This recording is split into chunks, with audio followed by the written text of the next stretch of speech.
Alright, so I have one for you guys. You guys know that I am reading the book of Revelations for the first time, and it's intense. But in it, it says that there will be 4 angels on all 4 corners of the earth. Do you think the earth is flat, square, or do you still think it's round? How can you think it's round? So here I got proof of 24-hour sun in Ohio.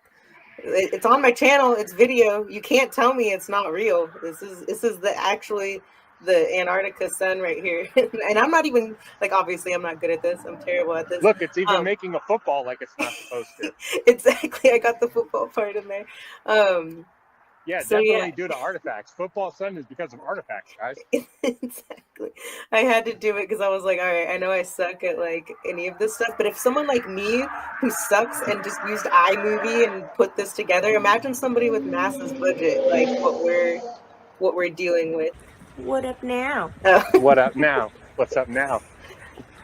But it's real. It's got to be real. There's a video of it on my channel, so I have to be here right now. You guys don't remember me? I would totally work for ALE. I was here the whole time. At this point, if you don't know that we're on a flat earth plane, I can't help you. All these TikToks about the 3iAtlas bullshit is just so laughable. Everything is a conspiracy theory until it's not. And it's funny, most of the things that us conspiracy theorists have said or been saying for years have been finally coming true, and yet people still don't believe in the big ticket items. So let's just get 3iAtlas bullshit done and out of the way so you guys can see. Nothing comes in, nothing goes out. Just look into why haven't we been back to the moon? Why haven't they terraformed Mars? Why is NASA one of the top purchasers of helium? And when all the dates that they keep saying that this atlas is going to be here and it doesn't show up, don't be so dumb. And in case you didn't know, the Big Bang Theory, which is a theory, was invented by a Belgian priest. So, come on. Most people think that this is a globe until they do the research. So,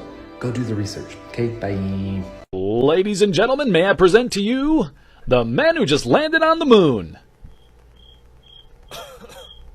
Guys, so I watched the Apollo 11 post-moon landing press conference, and I noticed a few things. I also have some evidence of some multiple light sources on the surface of the moon photos, but we'll get to that. So these guys here just got back from doing this. It's one small step for man, one giant leap for mankind. But this is what so many people believe they're actually seeing.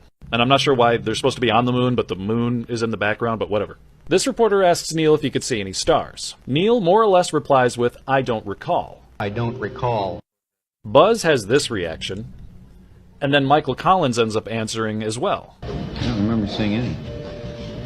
And you can see after he says it, they all kind of look a little nervous, like he misspoke. So what the reporter was asking was if they could actually see any stars from the moon's surface, which was odd that Michael answered because he was in fact not on the moon's surface, he was in the command module orbiting the moon.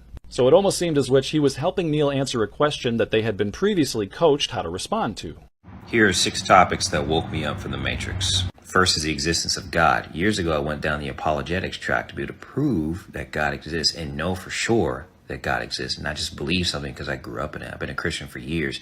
And when you talk to atheists, you realize that they don't have sufficiently logical answers for most things, like the laws of logic, the laws of nature, mathematics being applicable to physical reality. Where does morality come from? Where does the universe in general come from? They have no answers for that. They'll tell you all the stars, and all this is NASA fake images anyway, but they'll tell you that they all came from nothingness. Nothingness. And then if there's no God, what is the point of doing anything? What's the point of feeding your kids, of doing the right thing? There's no point in any of it. Before we continue, what are some topics that woke you up from the Matrix? Go ahead and put them in the comments so other people can be aware of what's going on here.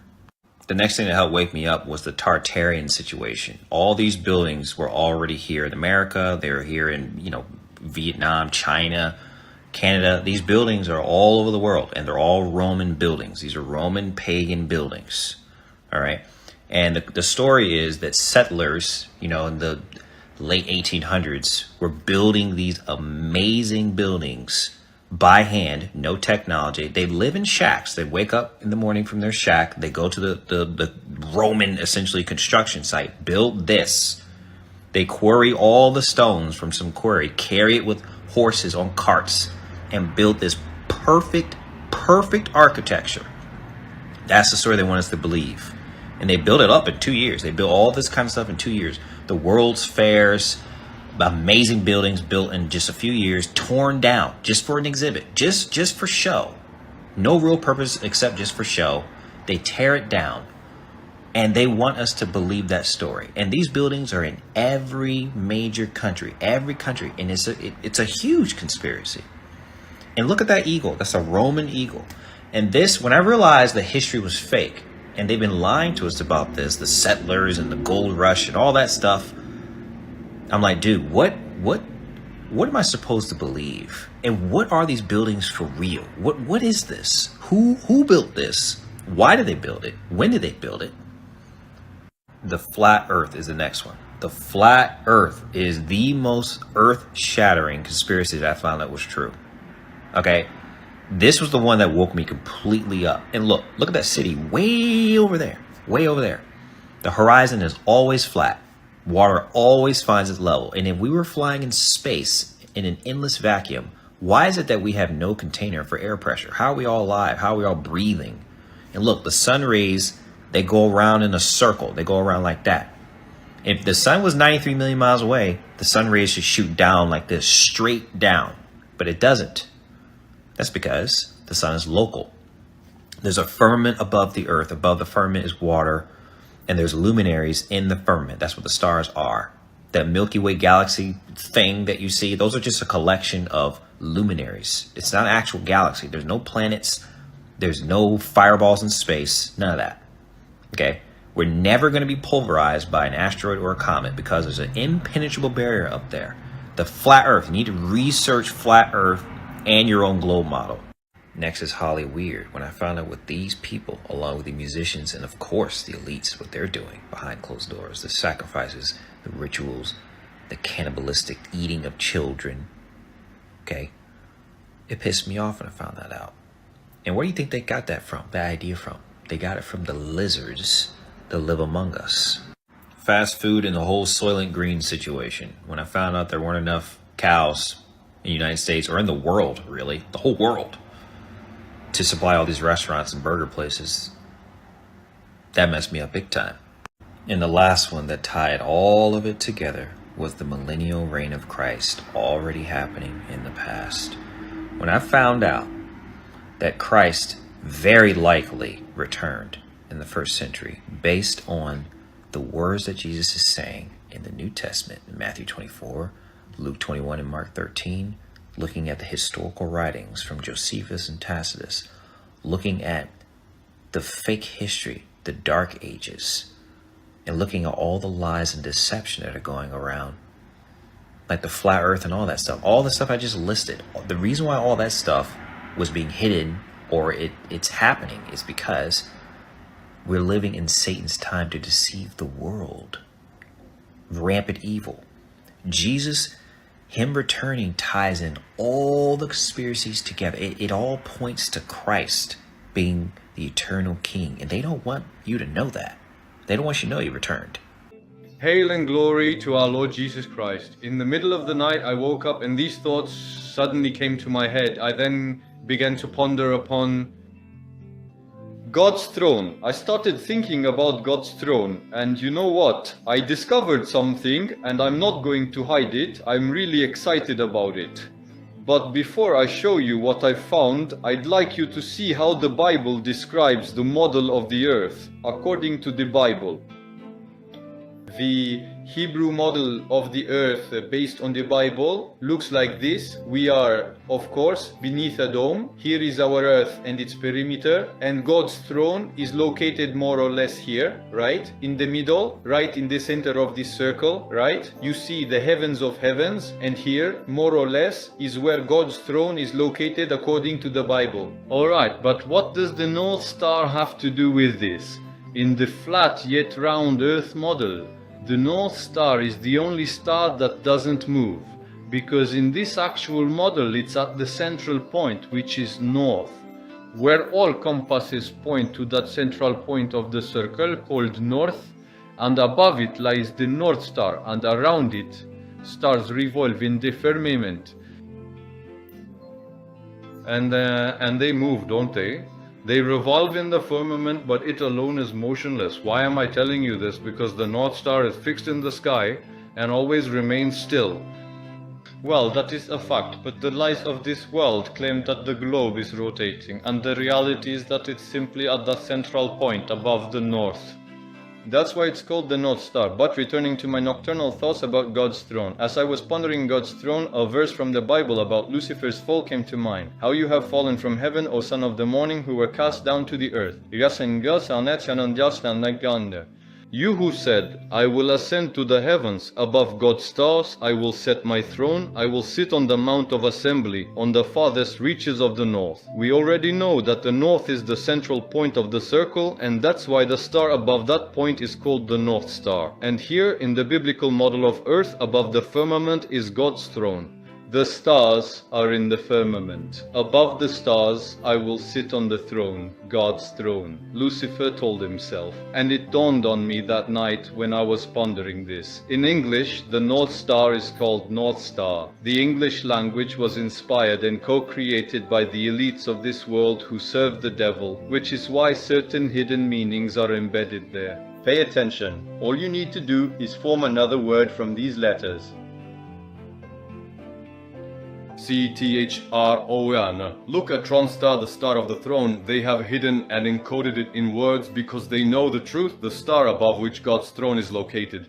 You don't have to believe in flat Earth, but you should at least know why millions do.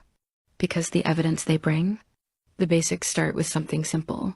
If Earth is spinning at 1,000 miles per hour, orbiting the sun at 67,000 miles per hour, and hurtling through space at 500,000 miles per hour, why does the sky look exactly the same every night? The North Star has never moved. Not an inch. Not a degree. Not in thousands of years. But on a spinning globe, it should have shifted long ago. They also point out that water always finds its level. So how does an ocean curve? And long-distance photography shows objects visible hundreds of miles away, way farther than the curvature allows. The Bible described a flat, enclosed world centuries before science changed the map. Genesis says Earth is fixed, immovable, placed on foundations. Psalm 19 says the sun runs its course, meaning the sun moves, not Earth. Joshua commands the sun to stand still, and it obeys. None of that works on a spinning globe. Then there's the firmament, a dome, a solid barrier, a structure separating the waters above from the waters below. Job 37 describes the firmament as hard as a cast metal mirror. Revelation says the sky will roll up like a scroll. You cannot roll up air, but you can roll up a surface. The Book of Enoch hits the flat earth model harder than anything in scripture. It describes corners of the earth, pillars holding up heaven, the sun and moon traveling through portals, stars fixed to the firmament, the ends of the earth where angels guard the borders. Enoch says the earth is covered by a great crystalline dome, with the windows of heaven that opened during the flood. Flat earthers use these details to argue the ancients weren't primitive. They were describing a world built by design, not chaos. There's a reason the globe replaced the firmament. When you remove the firmament, you remove heaven. When you remove heaven, you remove God's throne. When you remove God, you replace him with science. The heliocentric model wasn't created to explain the world. It was created to explain the world without God. Copernicus, Newton, and later Darwin were all used by societies obsessed with eliminating scripture from cosmology. Because a flat earth with a dome makes us the center of creation, a globe makes us a speck in meaningless space. This deception wasn't scientific, it was spiritual. One of the strongest flat earth theories. Antarctica isn't a continent, it's the ice wall that surrounds the world. The edge of the firmament. The ends of the earth mentioned in the Bible and Enoch. Why does every major nation protect it with the Antarctic Treaty? Why is it the only place civilians can't explore freely? Why is it militarized? When there's nothing there but ice?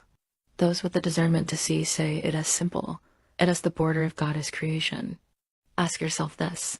Why did the Bible, Enoch, ancient cultures, and early scholars all describe the same structure?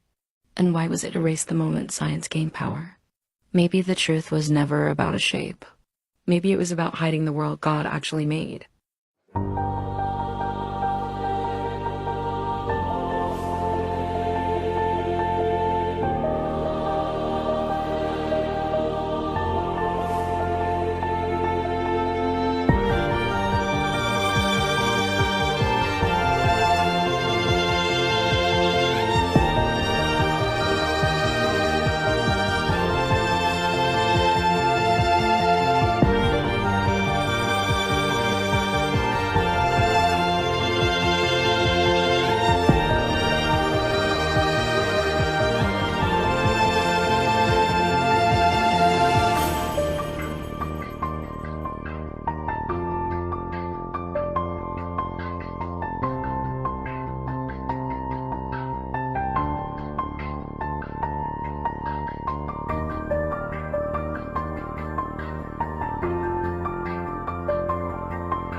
The flat Earth map dates back over 1,000 years. This map is credited to being created by a Persian astronomer. His name was Al-Biruni, and he lived between 973 AD to 1048 AD. It's the official map of the United Nations and also the United States Geological Survey. It used to be present in many places before the creation of NASA and the Antarctic Treaty in 1959. Here you see it with Admiral Byrd.